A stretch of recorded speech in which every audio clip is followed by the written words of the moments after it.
Bom dia, pessoal. Dando continuidade aqui à sequência das últimas aulas, né, para compor a nossa disciplina de histologia veterinária, nós vamos estar falando nessa aula de tecido reprodutor feminino. A gente falou na aula passada de sistema reprodutor masculino que uma das principais funções do sistema reprodutor, antes de mais nada, né, é a produção de células germinativas, os famosos gametas. E aí, na aula de tecido reprodutor masculino, a gente comentou que toda a sequência lógica, né, da espermiogênese, com a espermatogênese, né, a composição dos líquidos prostáticos e a formação do esperma. No sistema reprodutor feminino, nós vamos ter também uma série de eventos que, de forma anexa e análoga, vão auxiliar na maturação, na diferenciação do gameta feminino, que é o óvulo, né, que vai se desenvolver dentro de uma estrutura que nós vamos ver que é o folículo. Tá? Então, na aula de hoje, vamos começar, então, a partir de uma perspectiva anatômica, né, explicar o que é o sistema reprodutor feminino. O que é que nós temos no sistema reprodutor feminino? 2 ovários, né, que são as gônadas femininas, 2 tubas uterinas, antigamente chamadas trompas de Falópio, e hoje em dia chamadas tubas uterinas, um conduíte único, né, que é o útero contínuo, a vagina, o canal vaginal, e a genitália externa, também conhecida como vulva, tá? Então, das funções, nós já comentamos a produção de gametas femininas, que são os ovócitos, ou oócitos, que é a mesma coisa. Uma segunda função seria manter o ovócito fertilizado durante seu desenvolvimento completo, ao longo das fases embrionária e fetal até o nascimento. Então, é no corpo da fêmea, né, que é que o embrião, o filhote se desenvolve. Então, existe uma função para além da produção e liberação das células germinativas dentro do contexto do sistema reprodutor feminino. E também a produção de hormônios sexuais que controlam os órgãos do aparelho reprodutor e tem influência sobre outros órgãos do corpo. Tá? Então, também a título de definição, nós temos aí a menarca, que são as modificações cíclicas de sua estrutura e sua atividade funcional. A menarca é o primeiro ciclo menstrual, né, da fêmea. E a partir da menarca, então, a fêmea entra nesse ciclo que nós chamamos de estágio de ciclo sexual, que vocês vão estudar com mais propriedade as disciplinas de fisiopatologia da reprodução, mais para o final do curso. E entre a menarca, né, a sequência do ciclo sexual, e no fim você tem a menopausa, que é justamente a pausa, né, como está dizendo, a interrupção do ciclo sexual. Então, a menarca seria o início, né, dos processos e a menopausa seria o encerramento desses mesmos processos. E o que se segue na sequência é a evolução do sistema reprodutor como um todo. Então, aí vocês têm uma foto, uma imagem, né, demonstrando de forma clara, meio que de forma geral, vamos assim dizer, né? Deixa eu ver se eu consigo achar aqui o laser. Pronto. Então, você tem aqui o ovário, que você tem um no lado contralateral, você tem o outro também. A maior parte da maturação e da formação do ovócito e do folículo acontece dentro do ovário. E aí você tem um folículo mais maduro que vai passar pelo processo de ovulação, que é desengatilhado por um hormônio, né, que é o LH. E aí esse óvulo, então, ele vai ser lançado, né, vai ser capturado pelas fímbrias aqui, que são essas estruturas filiformes aqui na ponta da tuba uterina, e aí vai ser lançado para dentro da região da tuba até acontecer a fertilização, que acontece mais ou menos aqui nessa região, tá? Na região da ampola. E aí, então, o embrião já formado, já com esses estágios iniciais de desenvolvimento, ele vai se fixar aqui no útero, né, na região que nós chamamos de, nesse evento que nós chamamos de nidação, tá certo? Então, ovário, tubas uterinas, útero, cervice, né, que é o colo uterino, canal vaginal e a genitália externa, que é a tá. Então, vamos lá. Os ovários, pessoal, são órgãos em formato de amêndoas, têm dimensão em torno de 3 centímetros a 1,5 cm, né, por 1 centímetro de espessura. A superfície dele é composta por uma fina camada de epitélio pavimentoso ou cúbico simples, que é chamado epitélio germinativo, e também por uma camada de tecido conjuntivo denso, né, que forma a famosa túnica albuginha. Tá? Na camada cortical do órgão, do ovário, você tem os chamados folículos ovarianos. Lembre-se lá das imagens que nós retiramos lá na última aula prática, né? Então, quando a gente viu lá o ovário, o que era um tecido, né? Tipo epitélio pavimentoso, que é o epitélio germinativo, e ali no recheio, né, do ovário iam se formando folículos de tamanhos diferentes. Então, esses tamanhos eles se dão exatamente pelo grau de maturação desses folículos. Quanto maior o folículo, mais estruturado, mais maduro ele é. Tá certo?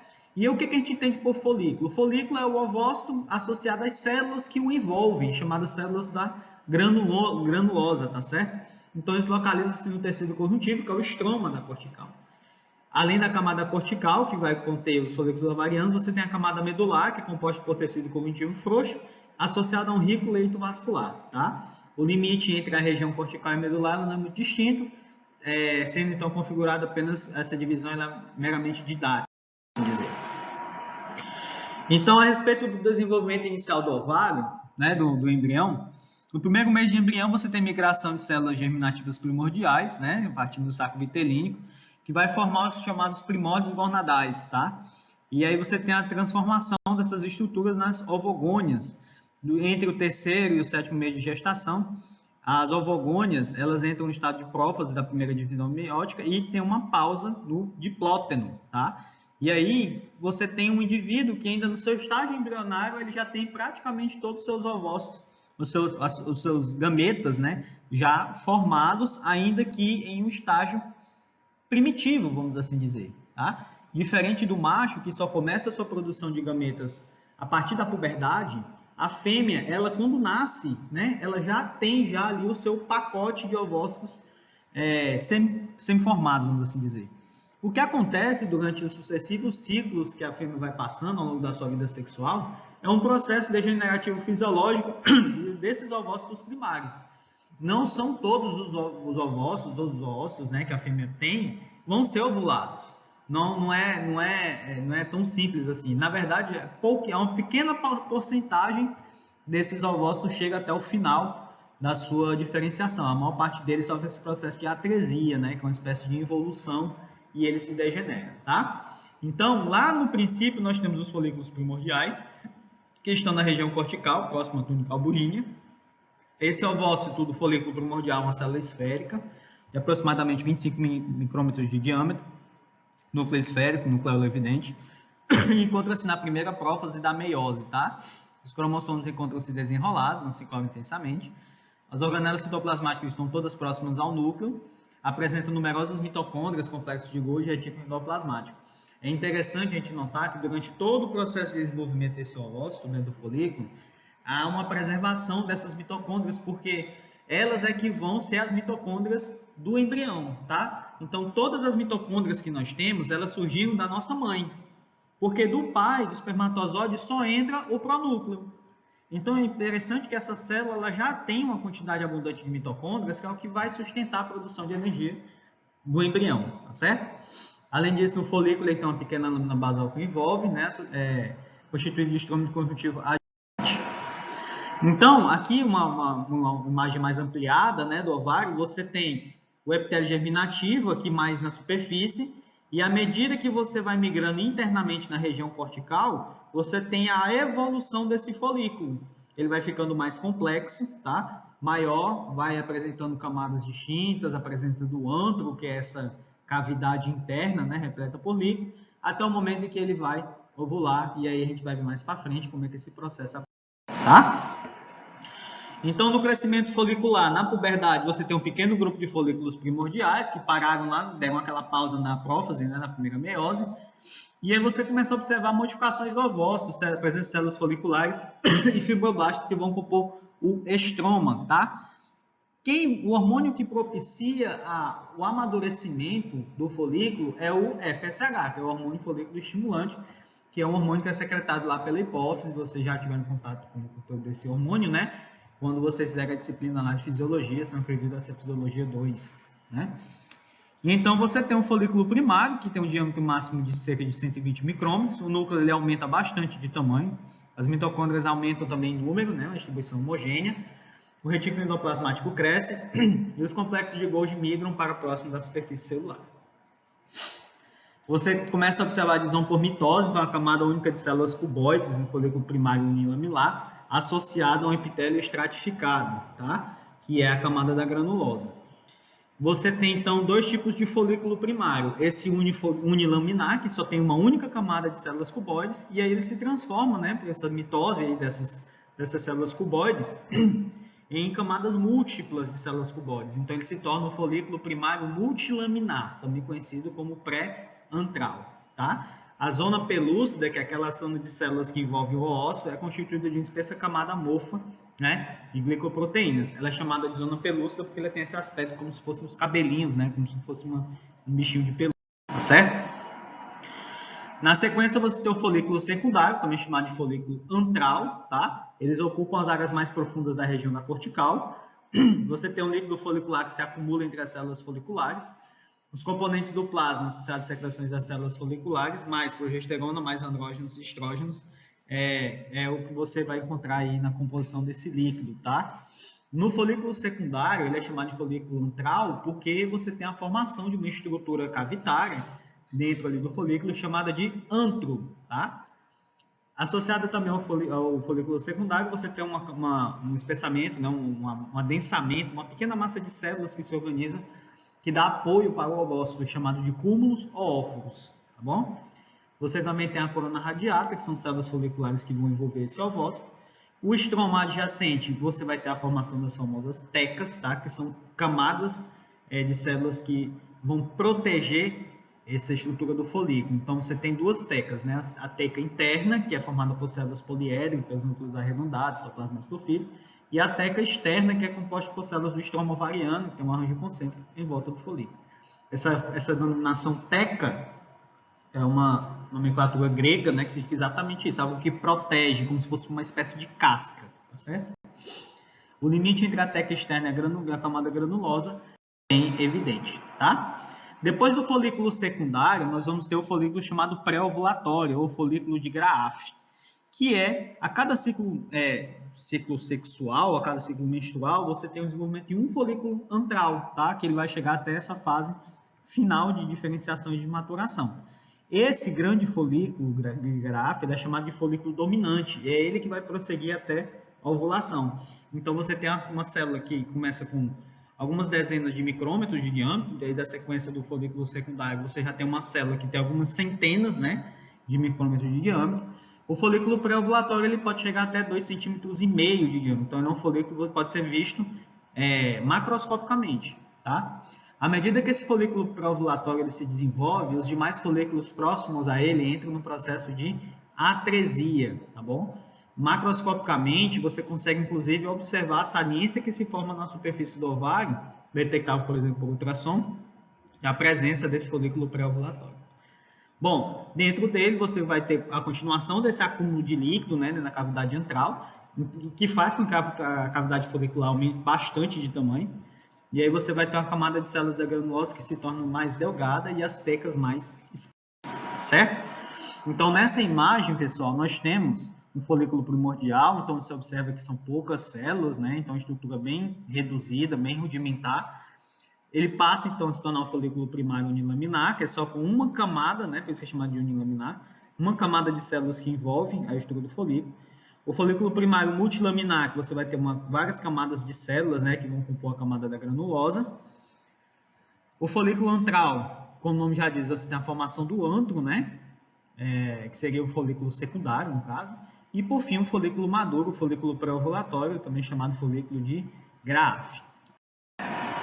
Aqui você tem uma fotomicrografia demonstrando aí o epitélio germinativo nos moldes como nós observamos lá na nossa aula prática, tiramos foto, inclusive é a foto que vocês vão colocar lá no scrapbook de vocês. Tá? Bom, só para demonstrar também mais uma vez, né, um folículo primário unilaminar, onde nós conseguimos observar uma única camada de células piramidais, né, células cilíndricas que envolvem aqui a estrutura do folículo.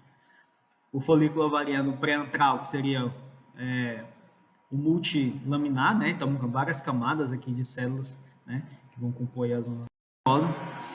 O folículo primário unilaminar, que nós já observamos também. E o folículo antral, que seria aquele mais avançado, o folículo secundário, né, onde você tem um antro bem desenvolvido, repleto por líquido, e esse líquido é de composição complexa e mista, como nós já observamos, tem glicoproteínas, hormônios, etc. Tudo aquilo que vai ser utilizado para o desenvolvimento do ovócito, tá bem? Aqui o ovócito. Ele vai sendo empurrado, né? Ele vai assumindo uma polaridade mais excêntrica, tá? Enquanto a região central e a apical do folículo é completamente preenchida pelo líquido que compõe aí o antro. Bom, O próximo passo para esse folículo é a ovulação. Mas antes da gente abordar essa questão da ovulação, vamos falar rapidamente sobre a atresia folicular, que é a degeneração fisiológica de ovócitos, que são eliminados por células fagocíticas, no caso dos macrófagos, né? Isso pode acontecer em qualquer etapa de desenvolvimento do folículo. Algumas características têm que ser mencionadas: sinais de morte celular de células da granulosa, núcleos picnóticos, hipercorados e sem visualização de seus detalhes, a separação de células da camada granulosa de modo que elas ficam soltas no micro folicular, a morte do ovócito vista pela alteração do nucleocitoplasma, ele entra num estado de apoptose, que nós vamos abordar melhor como é esse processo no próximo semestre, né, na patologia geral, e um pregamento da zona pelúcida. O acúmulo de fibroblastos na região do folículo em atresia vai formar uma espécie de cicatriz de colágeno, né, pelo acúmulo de fibroblastos. A atresia ela é mais acentuada logo após o nascimento, onde você tem menor ação de hormônios maternos, e logo após a puberdade e a gravidez também você tem marcadas modificações hormonais, qualitativas e quantitativas, que vão demarcar esses picos, né, de atresia. Então, só reforçando, a maior parte dos folículos, né, dos ovócitos que foram formados lá no período embrionário do indivíduo, eles vão ser degenerados, eles vão entrar em atresia. Então, você vai ter ali em torno de 3 a 8% dos ovócitos que foram formados lá na fase embrionária que vão, de fato, chegar até o final, né, da caminhada, que seria a ovulação, certo? E o que seria a ovulação, gente? A ruptura da parede do folículo maduro, então aquele folículo de Graafi, diâmetro bem amplo, né? A parede vai se romper e aí o óvulo vai ser libertado ali da estrutura do ovário para ser capturado pelas fímbrias das tubas uterinas, tá? Então você pode ter, dentro desse ínterim aí, ciclos anovulatórios, onde você não vai ter ovulação de fato, associada à liberação de múltiplos óvulos também em outro espectro, vamos assim dizer, né? O fato é que esse óvulo, quando ele é liberado pelo processo de ovulação, ele é captado pela extremidade dilatada das tubas uterinas, aquela região que nós chamamos de fímbrias, né? O estímulo da ovulação é dado por um pico da secreção de um hormônio, que é o LH, que é o hormônio luteinizante, é um hormônio produzido pela hipófise, tal qual o FSH. Então, se o FSH é responsável pela maturação do folículo, o LH é quem dá o gatilho para ovulação, tá? A liberação desse óvulo lá da estrutura folicular que o aprisionava. Isso se dá resposta aos altos níveis de estrógeno circulante produzidos pelos folículos em crescimento. Essa ruptura da parede se dá pelo aumento do fluxo de sangue no ovário, proteínas do plasma excocapilares e venos pós-capilares, formando uma região de edema, tá? No local você vai ter liberação local de prostaglandinas, histaminas, vasopressinas e colagenase. E aí você então vai ter uma espécie de processo inflamatório associado, né, pela presença dessas prostaglandinas. Nas células da granulose você vai ter um aumento da produção de ácido hialurônico e elas vão se soltar da sua camada, gerando então a ruptura da parede exterior do folículo. Então você vai ter ali a exposição, né, do ovócito associado ao primeiro corpúsculo polar, que é o que se residua, né, da meiose final do ovócito. Então você vai ter esse corpúsculo polar. Associado é análogo esse corpúsculo polar, ele é análogo àquele corpo residual que permanece da maturação do espermatozoide, né? Então, vocês lembram da aula passada, quando o espermatozoide ele chega ao final da maturação dele, ele vai ter ali um refúgio, né? Umas estruturas que não vão ser mais utilizadas, que vão ser desprezadas, que é o corpo residual. No ovócito você vai ter a mesma estrutura também, só que ela recebe o nome de primeiro corpúsculo polar, tá? Também você vai ter a exposição da zona pelúcida, corona radiata, fluido folicular. E a primeira divisão meiótica é completada um pouco antes da ovulação, que é o que vai gerar esse primeiro corpúsculo polar, né? O primeiro corpúsculo polar ele vai reter praticamente quase todo o citoplasma daquilo que seria o ovócito, né? Seu estágio primordial de maturação. E o que vai sobrar é apenas uma célula pequena associada a um núcleo com uma quantidade mínima de citoplasma, tá certo? Imediatamente após a expulsão do primeiro corpo polar, o núcleo do ovócito inicia a segunda divisão da meiose, tá? Parando na metáfase. E essa metáfase ela só vai ser retomada na fertilização. Então perceba que quando o espermatozoide entra em contato com o ovócito, esse ovócito ainda não está totalmente pronto no que nós entenderíamos como uma célula germinativa haploide, né? E aí você tem, então, na região onde teve a ruptura do folículo, que fica no ovário, né? O óvulo foi embora, né? O ovócito foi embora, foi para a tuba. E o que fica ali no ovário, que é aquela resíduo de célula da granulosa com célula interna, né? Aquilo vai se transformar em uma glândula endócrina que nós chamamos de corpo lúteo. E a função desse corpo lúteo é a produção, no primeiro momento, de prostaglandina, que é o que vai manter a gestação em curso, no primeiro momento, né? Porque depois esse corpo lúteo também vai se degenerar. Então, você fica ali no ovário, é como se fosse literalmente uma espécie de ferida, uma chaga aberta justamente pelo rompimento ali do folículo de Graafi, né, o ovulatório, e aí fica ali naquele espaço do ovário essa ferida que vai se transformar numa glândula endócrina, que é o corpo lúteo, tá? 80% do parênquima do corpo lúteo é formado por células da granulosa, células granulosas luteínicas agora, né, chamadas. Células da teca interna passam a se denominar células da teca luteínicas. Você tem a formação de abundante rede vascular e secreção de progesterona e estrógenos, tá? Você sabe que a progesterona é o hormônio que vai favorecer o progressimento da gestação, por isso que eu venho progesterona, progésteros, né? Então, a favor da gestação, associada também à produção de estrógenos. Esse corpo lúteo ele tem uma secreção programada para durar em torno de 10 a 12 dias. A falta de estímulo hormonal leva à degeneração do corpo lúteo, que vai se transformar no chamado corpo albicans, que vai levar, consequentemente, à menstruação, ou seja, quando não há cópula, né?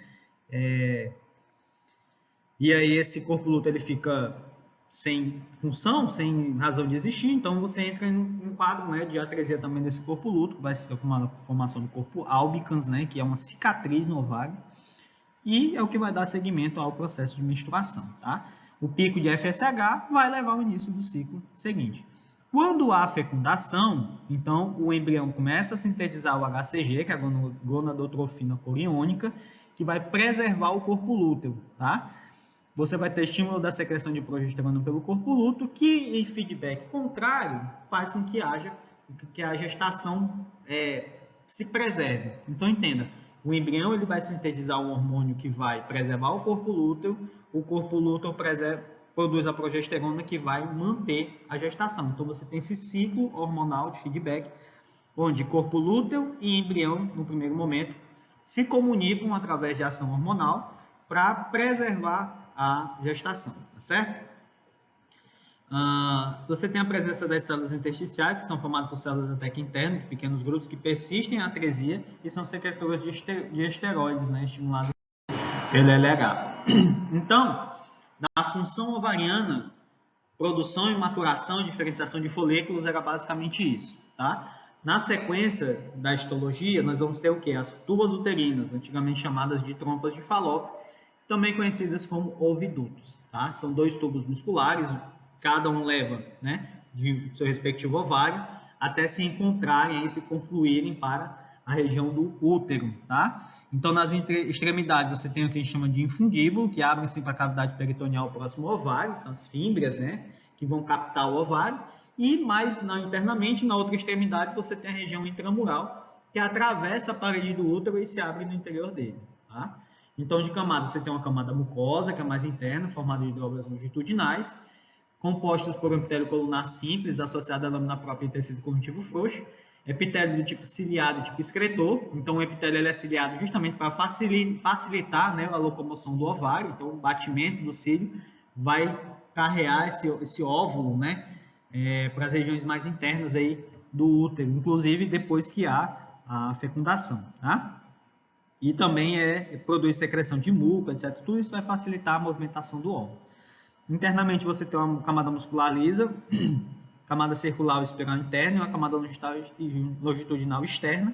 E mais por fora ainda, a camada mais externa seria a serosa, que é formada por um folheto visceral peritônico, tá? O útero é uma estrutura nos humanos em formato de pera, né? Nos carnívoros, nos animais de forma geral, ela tem um aspecto como se fosse um estilingue, né? Então ela é mais compridinha. Inclusive existe até uma certa... A gente tem que passar por um certo treinamento para ser capaz de diferenciar uma alça, né, uterina dessas, um corno uterino, de uma alça do intestino. Tem gente que acaba confundindo muitas vezes, então você tem que ter um treinamento para ser capaz de avaliar essas estruturas, tá?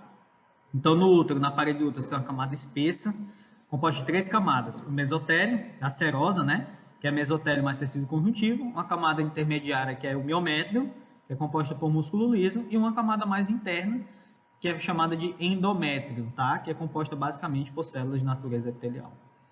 No miométrio, você vai ter grandes feixes de fibras musculares lisas associadas a tecido conjuntivo. Nas subcamadas 1 e 4, você tem fibras longitudinais, 2 e 3 associadas a grandes vasos sanguíneos. Na gravidez, essa região do miométrio é quem sofre uma hiperplasia e hipertrofia, que vai se configurar pelo aumento do tamanho do útero que nós observamos no indivíduo gravídico. Essa região também você vai ter síntese ativa de colágeno, que justamente vai dar essa estrutura de elasticidade, complacência que o útero precisa ter. E após a gravidez, você passa também por um processo de atrofia dessa musculatura lisa, a fim de que o útero retorne ao seu tamanho original. Tá? O endométrio é composto por epitélio associado à lâmina própria, lâminas tubulares simples ramificadas e também um epitélio simples do tipo colunar. Você vai ter células ciliadas e células secretoras, a exemplo da continuação que nós observamos lá nas tubas uterinas. O tecido conjuntivo da lâmina própria é rico em fibroblastos e também, obviamente, por motivos óbvios, já que dentro do fibroblasto, né, você vai ter uma abundante matriz extracelular. Tá? A título de divisão, o endométrio ele é dividido em camada basal, que é aquela que é adjacente ao miométrio, tecido conjuntivo mais uma porção inicial de glândulas uterinas, e a chamada camada funcional, que é composta por tecido conjuntivo da lâmina própria, mais uma porção final de desembocadura das glândulas, associada a um epitélio superficial. Essa região do endométrio é quem sofre mudanças intensas durante os ciclos menstruais, e ela sofre essa descamação e renovação a cada ciclo. Tá? Dentro do ciclo de renovação do endométrio, nós temos aquela primeira fase que nós chamamos de fase proliferativa, que é composta por epitélio colunar simples. Tá? Você tem uma região de crescimento rápido de um pequeno grupo de folículos ovarianos, na transição entre folículos pré-antrais e antrais, associados à secreção de estrógenos, que vão induzir a proliferação celular e a reconstituição do endométrio perdido na menstruação. Você tem uma outra fase que é chamada de fase secretória, também conhecida como fase luteal, que é aquela que se dá justamente após a ovulação, sob a ação da progesterona, que é secretada pelo corpo lúteo, como nós já comentamos. As células epiteliais começam a acumular glicogênio, você tem dilatação do volume das glândulas, o endométrio vai alcançar sua máxima espessura e durante a fertilização você vai ter o transporte do embrião ao útero e a aderência ao epitélio uterino, que nós chamamos de nidação, tá? A fixação desse embrião, né? Já embrião na parede uterina. Você tem uma terceira fase, que é o ciclo de fase menstrual, ou seja, na ausência da fecundação, e aí você tem a diminuição dos níveis de estrógeno, perda da vascularização do endométrio, descamação por isquemia e necrose, retração do endométrio, né, na camada basal, e ao término da fase menstrual, o endométrio é reduzido a uma espessura muito delgada, chamada camada basal. E esses seriam os três ciclos, né, de proliferação e manutenção do endométrio. No endométrio gravídico, você vai ter a secreção de gonadotropina coriônica, né, humana, no caso animais, você tem equina, você tem de outras espécies também, que vai fazer aquele feedback com o corpo lúteo para a preservação da produção da progesterona, que é o que nós havíamos comentado. Então, o útero gravídico associado ao embrião, ele vai ter a formação dessa gonadotrofina, que vai manter o corpo lúteo em funcionamento, que por sua vez vai produzir a progesterona, e a progesterona é que vai garantir a manutenção da gestação, fazendo esse ciclo, né, de feedbacks embrião, corpo lúteo. Você vai ter também o aumento da lâmina própria, associada a células deciduais. Por fim, para a gente finalizar, você tem a placenta, cervix e vagina, que são as últimas três estruturas, né, que nós vamos encontrar. Sendo a placenta ela é um órgão temporário, tá? Ela só está presente nas fêmeas mamíferas em gestação, tá? Trata-se de local de trocas fisiológicas entre a mãe e o embrião, então toda a comunicação de nutrição, de excretas, de oxigenação, transporte de gases, tudo isso é feito pela placenta, tá? Você tem uma porção que está ligada ao feto, né, na região do córeo ali, e a porção materna, que é a região decídua, né, que está associada ao miométrio, tá? A placenta ela é composta de células derivadas dos dois indivíduos geneticamente distintos. É o único órgão, na verdade, é o único órgão em todas as composições orgânicas do reino animal, onde você vai ter a composição desse órgão fundamentada em células geneticamente diferentes. Então, você tem um órgão que, na verdade, ele é produzido, ele é mantido pela coparticipação da mãe e do filhote. Então, na placenta, você encontra células da mãe e células do filhote, tá certo? É uma característica bastante interessante, você só encontra na placenta, né? Em nenhuma outra forma você teria um órgão no indivíduo que é composto por células de indivíduos diferentes. A placenta é um órgão endócrino também, associado à produção de gonadotropina coriônica, tirotropina coriônica, corticotropina, estrógenos e progesterona. Tá certo? Então, quando há o parto, né, quando o filhote nasce, a sequência dos eventos que se dão é justamente o nascimento da placenta, que algumas pessoas chamam, né? Então, nasce o feto e na sequência vem a placenta dele junto, porque ela já não vai ter mais nenhuma função, então ela precisa ser expelida também. Você tem a cervix uterina, que é a porção cilíndrica mais baixa do útero, né? Aquele chamado colo do útero, constituído na sua mucosa de epitélio simples colunar secretor de muco, e facilita a locomoção dos espermatozoides na fase fértil e dificulta quando gravídico, tá? Você tem poucas fibras de músculo liso, sendo constituído também de 85% de tecido conjuntivo denso. Na cervix, você tem uma espécie de ósteo, né, que abre e fecha dependendo do estágio da fase sexual em que a fêmea se encontra. Se ela está no período fértil, esse ósteo ele se abre como se fosse uma espécie de portão, permitindo a passagem dos espermatozoides de forma ascendente, né, para eles encontrarem o óvulo. Quando a fêmea não se encontra no período fértil, o colo do útero encontra-se fechado, né, esse ósteo está fechado, que vai dificultar bastante a passagem dos espermatozoides, o que também acontece na fêmea em gestação, tá certo? A sua extremidade externa é constituída basicamente de epitélio estratificado pavimentoso, e essa constituição mais fluida, né, facilita a penetração do esperma no útero da fêmea em estágio fértil. A vagina, por sua vez, ela possui 3 camadas, assim como qualquer órgão tubular que nós já vimos, então tem mucosa muscular e adventícia.